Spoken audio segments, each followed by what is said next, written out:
Estamos em julho de 2003, em um hospital geral na terceira maior cidade do Zimbábue. Agentes de segurança em patrulha de rotina deparam-se com algo bizarro. Uma pessoa está devolvendo um cadáver ao necrotério. Ao investigar, os agentes descobrem o perturbador segredo. O necrotério não apenas preparam os mortos, mas também os alugam. São pessoas comuns, desesperadas por um recurso vital, gasolina. Após garantir um cadáver alugado e uma ordem de sepultamento falsificada, dirigiam-se diretamente ao posto de gasolina mais próximo, onde os tempos de espera não se estendiam apenas por minutos, mas por dias. Agora disfarçados como motoristas de carro fúnebre, exploravam uma política governamental para driblar as filas, assegurando sua parte do suprimento de combustível cada vez mais escasso da nação. O perturbador negócio paralelo do necrotério e sua crescente demanda não eram apenas um acontecimento bizarro, eram um sintoma de uma economia à beira do colapso. Escolas que eram outrora o ápice da educação africana agora viam estudantes usando o chão empoeirado como cadernos. Antigamente exportador de eletricidade, o Zimbábue foi mergulhado em apagões prolongados, onde a energia tornou-se a exceção, não a norma. Uma nação anteriormente aclamada como o celeiro da África, por sua massiva indústria agrícola agora enfrentava a fome e uma assustadora taxa de desemprego de 94%. Mas talvez o testemunho mais chocante do estado precário do país tenha sido sua inflação. Os preços não apenas aumentaram, a própria moeda tornou-se sem valor. A inflação disparou para incríveis 89,7%, após o que parou de ser registrada. Quase todas as empresas faliram, economias de vida evaporaram e as pessoas recorreram à troca de bens para sobreviver, o que se tornou passível de prisão. Mas o que levou a essa queda dramática? Como uma nação repleta de promessas implodiu de maneira tão devastadora?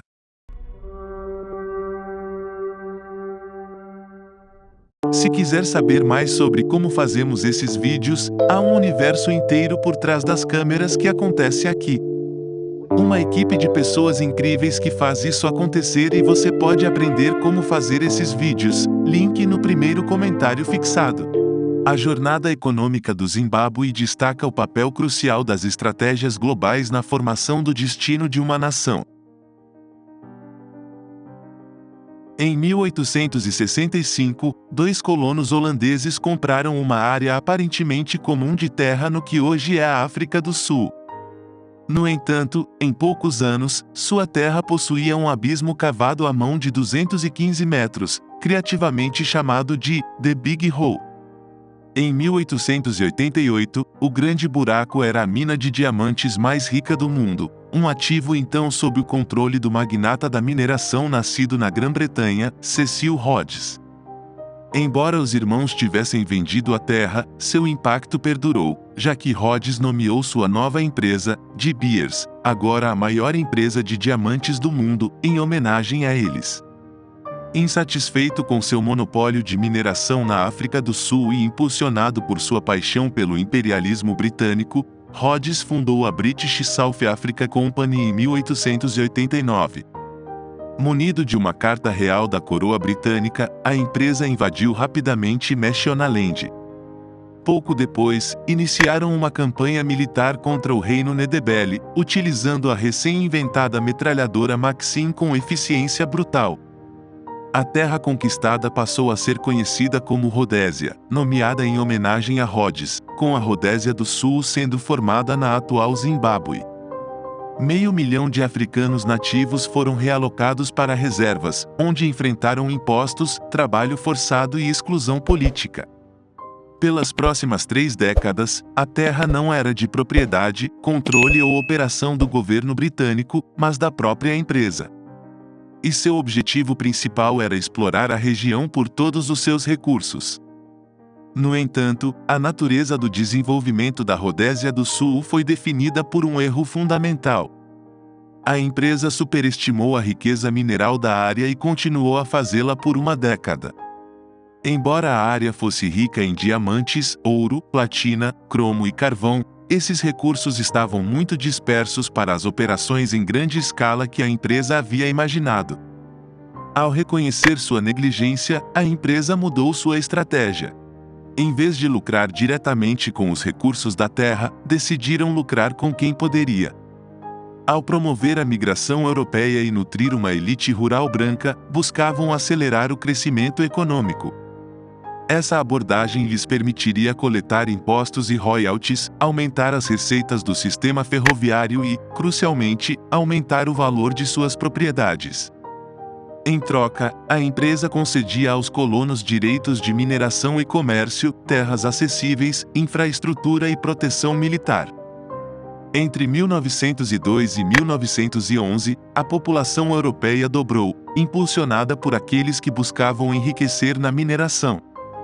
No entanto, à medida que os acampamentos de mineração cresciam, aqueles que apoiavam a indústria de mineração tornavam-se os verdadeiros vencedores, e nenhum grupo se beneficiou mais do que os agricultores.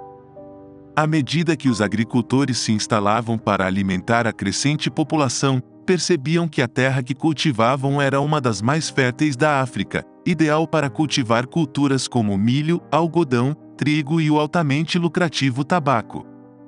Esses agricultores tornaram-se incrivelmente ricos e poderosos, a ponto de, em 1923, persuadirem com sucesso o governo britânico a conceder à Rodésia do Sul um status semi-autônomo, libertando-a da supervisão da British South Africa Company.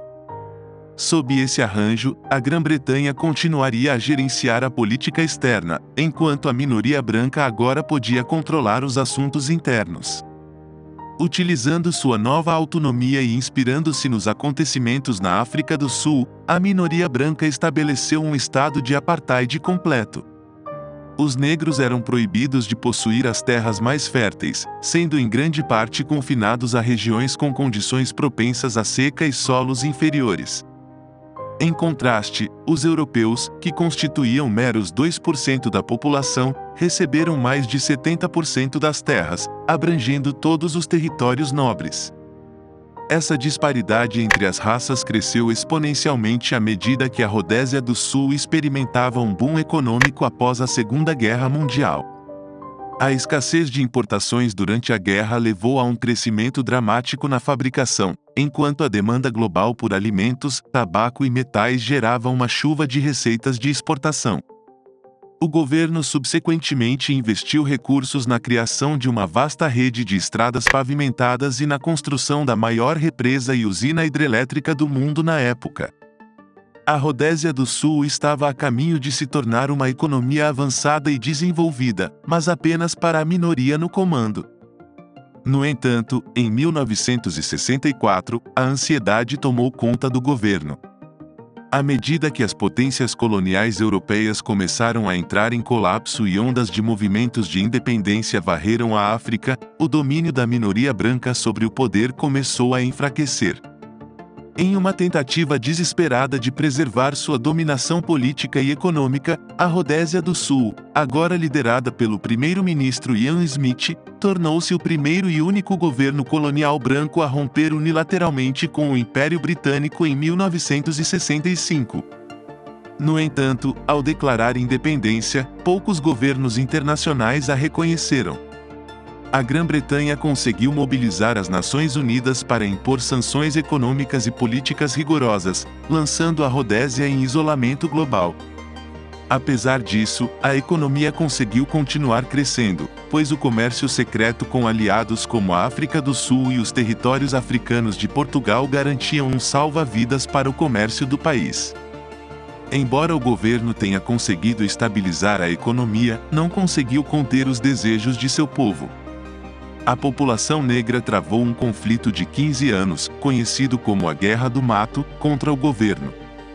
Lançando suas operações a partir de bases em países vizinhos como Moçambique e Zâmbia, surgiram duas facções anti-governo principais: a União Nacional Africana do Zimbábue, liderada por Robert Mugabe com apoio da China e Coreia do Norte, e a União do Povo Africano do Zimbábue, sob a liderança de Joshua Nkomo e apoiada pela União Soviética.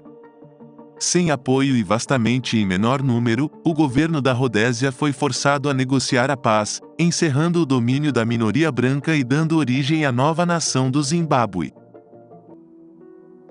Em 14 de fevereiro de 1980, um momento monumental se desenrolou para o povo do Zimbábue quando participaram da primeira eleição universal em sua história. 2 meses depois, em 18 de abril, Robert Mugabe foi empossado como o primeiro-ministro do país, simbolizando o início de uma nova era que muitos esperavam que fosse próspera. De fato, o Zimbábue rapidamente se tornou o queridinho da comunidade internacional, pois o discurso de Mugabe era inesperadamente moderado. Apesar de ter ficado preso por 11 anos e rotulado como terrorista marxista no regime anterior, ele defendeu a reconciliação, declarando: "Um mal permanece um mal, seja praticado por brancos contra negros ou negros contra brancos." Com a remoção das sanções, infraestrutura substancial existente, juntamente com setores prósperos de manufatura, mineração e agricultura, o Zimbábue estava cheio de potencial. A tarefa de Mugabe era clara: tornar o potencial do Zimbábue acessível a todos em um campo de jogo equitativo. Os sinais iniciais eram promissores. A Constituição consagrou a educação como um direito fundamental, tornando-a gratuita e obrigatória. Em um ano, a matrícula estudantil aumentou em 232%, e até 1984, o número de escolas secundárias havia se multiplicado em 587%. Logo, o sistema educacional do Zimbábue foi reconhecido como um dos melhores da África, em um que foi considerado um milagre político. Paralelamente, mais de 500 centros de saúde foram construídos em 12 anos, permitindo que milhões começassem a receber assistência médica. Além disso, a economia teve um bom começo, pois a agricultura continuou a se expandir. A paz pós-guerra, as chuvas regulares e a decisão de Mugabe de manter em grande parte a classe agrícola branca intacta impulsionaram o Zimbábue para sua reputação como o celeiro da África. Gukurahundi. Em agosto de 1981, Mugabe recrutou instrutores militares norte-coreanos para treinar uma brigada de elite que apelidou de Gukurahundi, termo que se traduz para a chuva inicial que lava a palha. Usando essas tropas, Mugabe sistematicamente visou os apoiadores de seus principais rivais políticos, principalmente Nkomo e seu partido ZAPU. Compostos em grande parte por nedebeles étnicos residentes no oeste do Zimbábue, estima-se que entre 20 e 80 mil foram mortos em apenas 4 anos. Com a influência do ZAPU agora enfraquecida, Mugabe orquestrou uma fusão unilateral dos dois partidos, estabelecendo um estado de partido único de fato sob seu comando. Usando sua nova supremacia, ele reformulou a Constituição para se tornar presidente executivo, permitindo-lhe dissolver o Senado e apertar seu controle sobre o Legislativo. À medida que o poder político de Mugabe crescia, também cresciam a audácia de suas políticas econômicas. Foi aprovada a legislação tornando virtualmente impossível demitir trabalhadores, foram estabelecidos controles de preços para uma série de bens, novos impostos de importação surgiram para proteger as indústrias domésticas da concorrência, enquanto um novo sistema de licenciamento exigia que todos os investimentos privados fossem submetidos à aprovação do governo. Juntamente com a proibição de empresas estrangeiras transferirem lucros para o exterior, o investimento estagnou. A incapacidade de demitir trabalhadores fez com que as empresas hesitassem em contratar qualquer pessoa e sufocou o crescimento de indústrias intensivas em mão de obra. Empresas estatais, agora controladas por leais a Mugabe, foram as únicas beneficiárias. Embora as políticas fossem apresentadas como auxílio aos empobrecidos, também visavam secretamente conter o surgimento de uma classe média negra formidável, temendo que eventualmente representassem um desafio ao regime.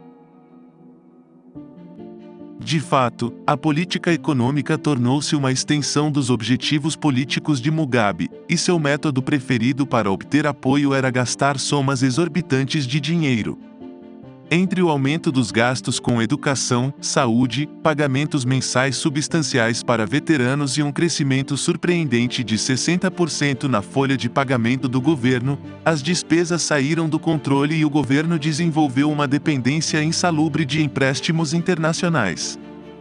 Em 1989, metade do PIB total do Zimbábue vinha dos gastos do governo, e o desemprego havia aumentado para 26%.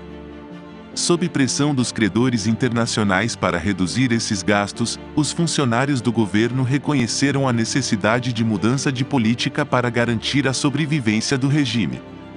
Sob o Programa de Ajuste Estrutural Econômico do FMI, o Zimbábue desvalorizou sua moeda para impulsionar as exportações.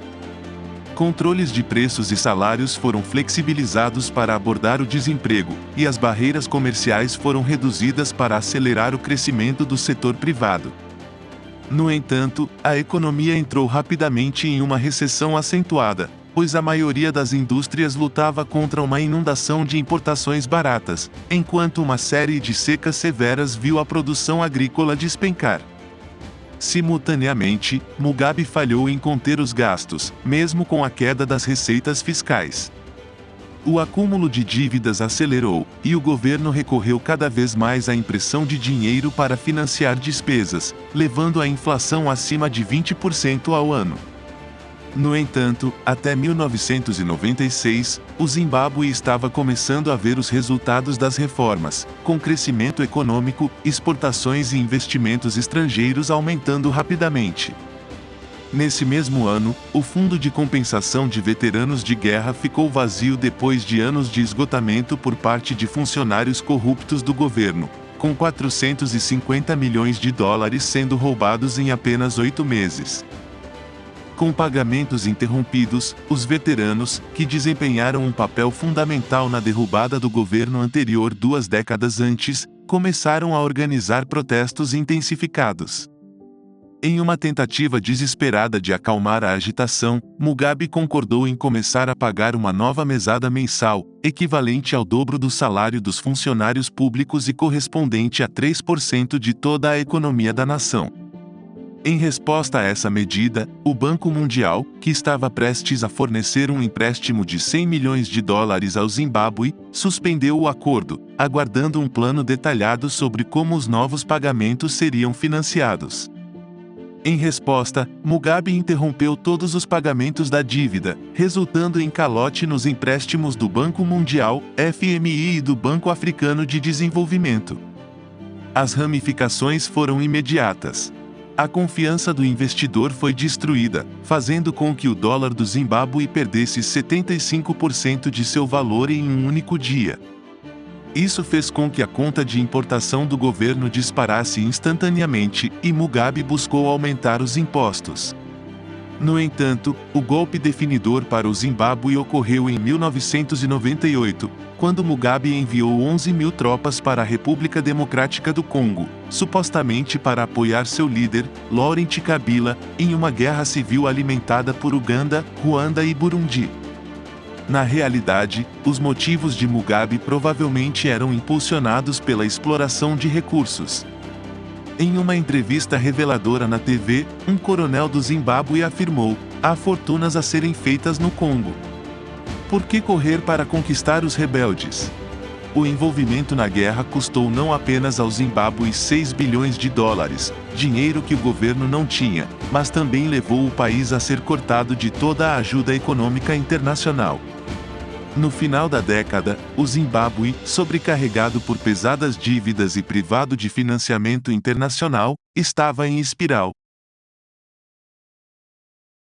Em 11 de setembro de 1999, uma coalizão de grupos civis, sindicatos e fazendeiros brancos estabeleceu o Movimento pela Mudança Democrática, um partido que rapidamente se tornou uma formidável oposição ao ZANU-PF de Mugabe, preparando o terreno para um resultado político inesperado.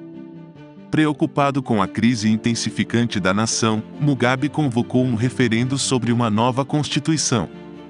Esta Constituição proposta concederia imunidade a funcionários do governo, permitiria a Mugabe buscar mais 2 mandatos no cargo e autorizaria o governo a redistribuir terras de proprietários brancos para cidadãos negros sem compensação, sendo esta última questão particularmente urgente. Apesar de 2 décadas passadas desde a independência, o desequilíbrio na posse de terras agrícolas era gritante. Até 1999, embora os brancos constituíssem apenas 1% da população, possuíam mais de 70% das terras aráveis. À medida que a crise econômica se aprofundava, essa disparidade tornou-se cada vez mais um ponto focal de descontentamento público. Recorrendo a estratégias usadas por muitos ditadores ao longo da história, Mugabe buscou fortalecer sua popularidade em declínio mirando uma minoria economicamente crucial, mas amplamente ressentida. Mesmo com o controle de Mugabe sobre a mídia, escolas, polícia e militares, os eleitores, galvanizados pelo movimento pela mudança democrática, rejeitaram decisivamente a Constituição proposta. Humilhado pela derrota política, Mugabe anunciou o que chamou de reforma agrária rápida. Imediatamente, veteranos de guerra, e aqueles que afirmavam ser, lideraram uma série de ocupações violentas de fazendas, que rapidamente se transformaram em uma caótica tomada de terras. Alguns simplesmente saquearam as fazendas de seus ativos valiosos e as abandonaram. Os efeitos foram devastadores. Em apenas 3 anos, a produção de trigo despencou 91%, milho 66% e tabaco 75%. Num golpe só, Mugabe destruiu o setor mais importante da economia e aniquilou o fornecimento de alimentos da nação. Com a ameaça de fome, o acesso à ajuda alimentar tornou-se condicional à lealdade ao governo ou a subornos substanciais. A supressão de informações pelo governo garantiu que a magnitude total do desastre permanecesse obscurecida até hoje. Com a moeda despencando ainda mais e os preços disparando, o governo, esgotadas todas as opções anteriores, ficou apenas com 2 alternativas.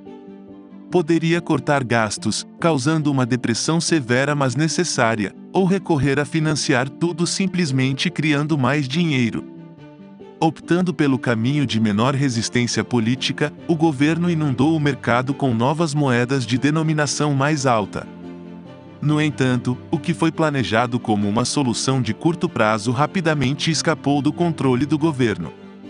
Com a inflação ultrapassando 100%, as famílias descobriram que seus orçamentos eram inadequados para sobreviver e as empresas perceberam que suas receitas não eram suficientes para cobrir os custos.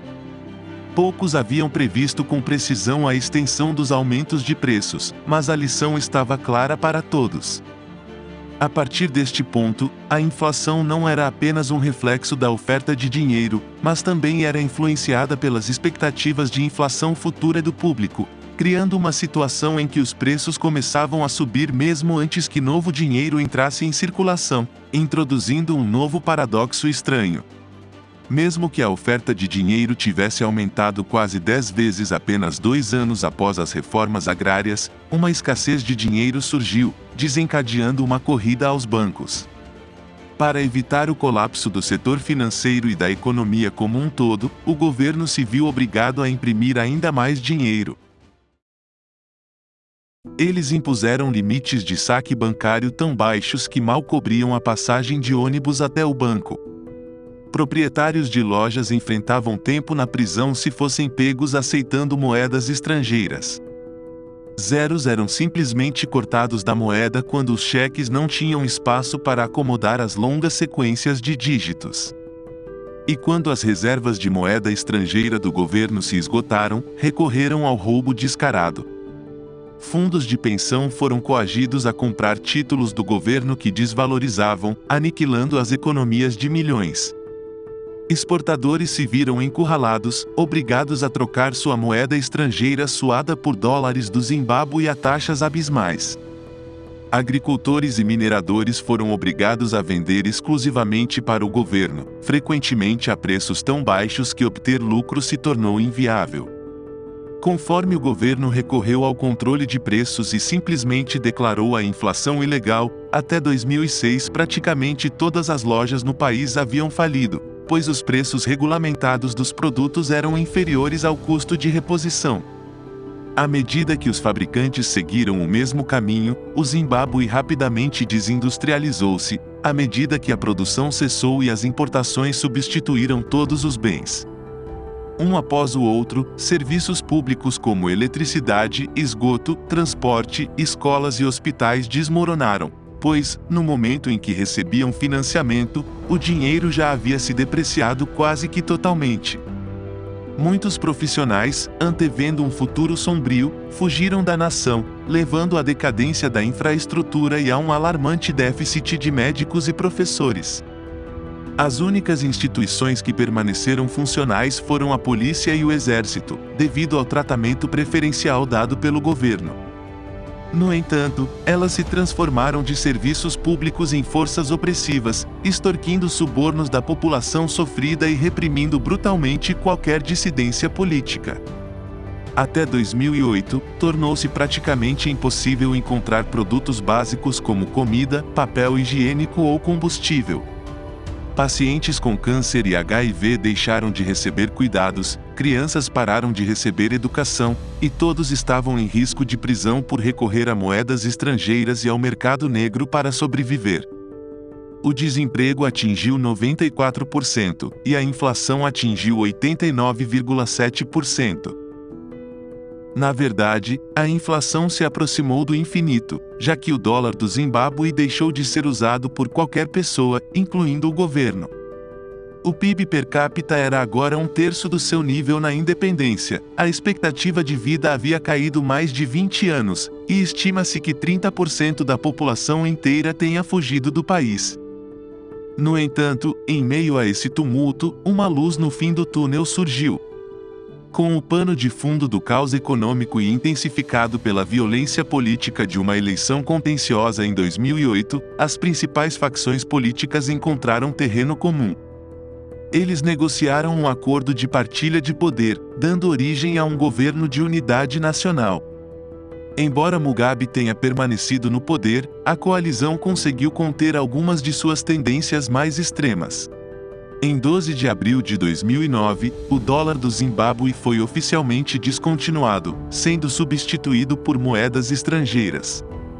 A introdução do dólar americano, rand sul-africano e euro encerrou a hiperinflação, trazendo uma aparência de estabilidade. A ajuda internacional voltou a fluir e, brevemente, o crescimento econômico retornou. No entanto, essa luz de esperança foi efêmera.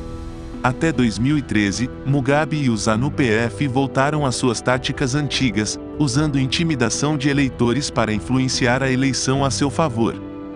Pouco depois, em uma ação que deixou muitos perplexos, Mugabe duplicou o serviço civil e começou a imprimir novas notas de vínculo. Nesse mesmo ano, a economia entrou em colapso mais uma vez, com o ministro das Finanças declarando: "Agora literalmente não temos nada." O reinado de Mugabe finalmente chegou ao fim em 2017, quando foi deposto em um golpe e substituído por seu vice-presidente, Emmerson Mnangagwa. No entanto, seu governo ecoou os erros de Mugabe, com gastos extravagantes, manipulações eleitorais e, em 2019, o ressurgimento do dólar do Zimbábue. Desde então, a inflação disparou novamente, ultrapassando 500%. A jornada tumultuada do Zimbábue serve como um lembrete marcante dos perigos do poder não controlado. Suas lutas não decorrem da incapacidade das nações africanas pós-coloniais de terem sucesso, mas sim de uma trágica continuação do domínio opressivo da minoria, com novos líderes imitando as tendências despóticas de seus predecessores coloniais. Esses líderes, uma vez campeões contra o colonialismo, tornaram-se intoxicados pelo poder, vendo a si mesmos não como protetores, mas como proprietários de suas nações. A rápida desintegração do Zimbábue destaca uma verdade fundamental: um líder com poder demais pode ser tão prejudicial quanto qualquer inimigo externo. Ei, obrigado por assistir, não esqueça do seu like e inscreva-se no canal para não perder os próximos documentários. Fique com este vídeo que fala sobre água doce escondida abaixo do Oceano Atlântico.